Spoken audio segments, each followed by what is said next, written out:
इस वक्त की बड़ी खबर निकल कर आ रही है नेपाल से। नेपाल पिछले 2 दिनों से जल रहा है। जी हां, जलने का सबसे बड़ा कारण है वहां के सोशल मीडिया पर बैन। इसके पीछे की बहुत सी वजहें हैं। हालांकि हम पहले चर्चा करते हैं 2022 से लेकर भारत के करीबी देशों के हाल पर। जी हां, इसकी शुरुआत हुई अफगानिस्तान से। अफगानिस्तान में यही आलम पैदा हुआ तो तालिबानी सरकार बनी। उसके बाद बांग्लादेश की राष्ट्रपति हसीना शेख को अपना देश छोड़कर भागना पड़ा, क्योंकि वहां पर भी यही नज़ारा देखने को मिला। और अब नेपाल, कल सुबह से नेपाल में आगजनी, तोड़फोड़ और दंगों का एक दौर शुरू हुआ, जो ओली सरकार के खिलाफ प्रदर्शन कर रहा था। 23 से लेकर 30 की उम्र के युवाओं का ये प्रदर्शन उग्र रूप में शामिल हो गया, जिसकी परिणति ये बनी कि लगभग 20 से ज़्यादा लोगों की मौत हो गई और 300 से ज़्यादा लोग गंभीर रूप से घायल हैं। कल का पूरा दिन इसका असर सिर्फ नेपाल के काठमांडू में नहीं, पूरे नेपाल में देखने को मिला। जी हाँ, सोशल मीडिया पर प्रतिबंध लगाया गया। हालांकि नेपाल सरकार का ये दावा है, ये कहना है कि हमारे यहाँ पर किसी भी सोशल मीडिया प्लेटफॉर्म को अगर अपना कार्य करना है तो उसके लिए उसको यहाँ पर दफ्तर बनाना पड़ेगा, उसका रजिस्ट्रेशन करना पड़ेगा और एक ग्रीवेंस ऑफिसर भी यहाँ पर बिठाना पड़ेगा, ताकि हम लोग किसी भी बात पर उससे संपर्क कर सकें।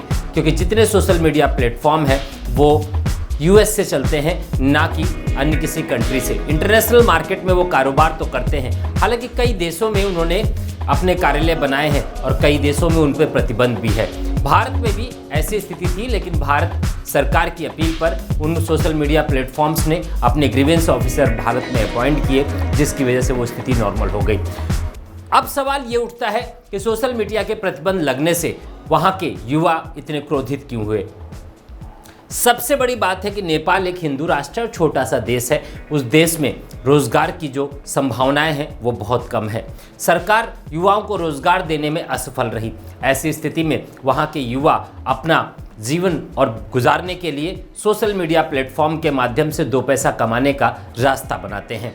वहाँ पर भी शॉर्ट्स और रील के माध्यम से, हालांकि ऐसे युवाओं की संख्या बहुत कम है, लेकिन फिर भी वहाँ पर भारत में अगर एक युवा सोशल मीडिया प्लेटफॉर्म से 1 लाख रुपए कमाता है तो वहाँ पर कम से कम 16 गुना ज़्यादा, यानी कि 15 से 16 लाख रुपए एक व्यक्ति कमाने लगा है।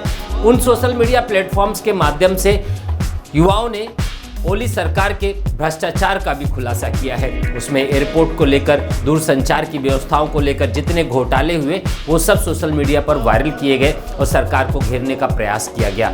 सरकार ने उन सोशल मीडिया प्लेटफॉर्म से संपर्क किया, संपर्क करके उन सबको इस बात पर प्रतिबंध लगाने की बात की, लेकिन ऐसा नहीं हो पाया।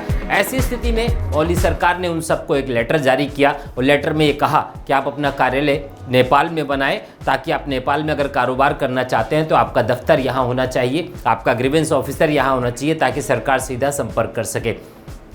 इन सब चीज़ों को देखते हुए कुछ 2-3 सोशल मीडिया प्लेटफॉर्म्स ने तो अपने दफ्तर वहाँ बनाए, लेकिन अन्य ने नहीं बनाया, क्योंकि उनको लगा कि नेपाल एक छोटा सा बाज़ार है, ऐसे बाज़ार में हम इतना बड़ा नेटवर्क क्यों खड़ा करें।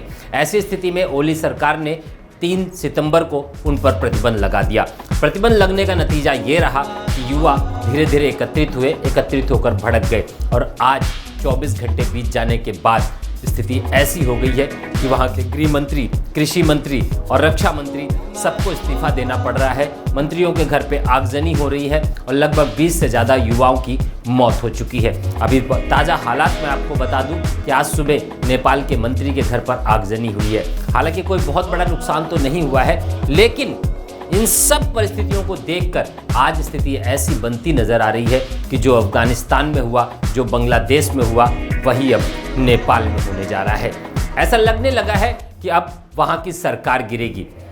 हालांकि हमारे जो पत्रकार साथी नेपाल में है, रात को मैंने उनसे बात भी की। उन्होंने मुझे स्पष्ट रूप से कहा कि अब ओली सरकार के जाने का वक्त नज़दीक आ चुका है। हो सकता है एक चाणक्य की भविष्यवाणी सुन लीजिए कि वापस नेपाल में राजशाही तंत्र वापस आ जाए।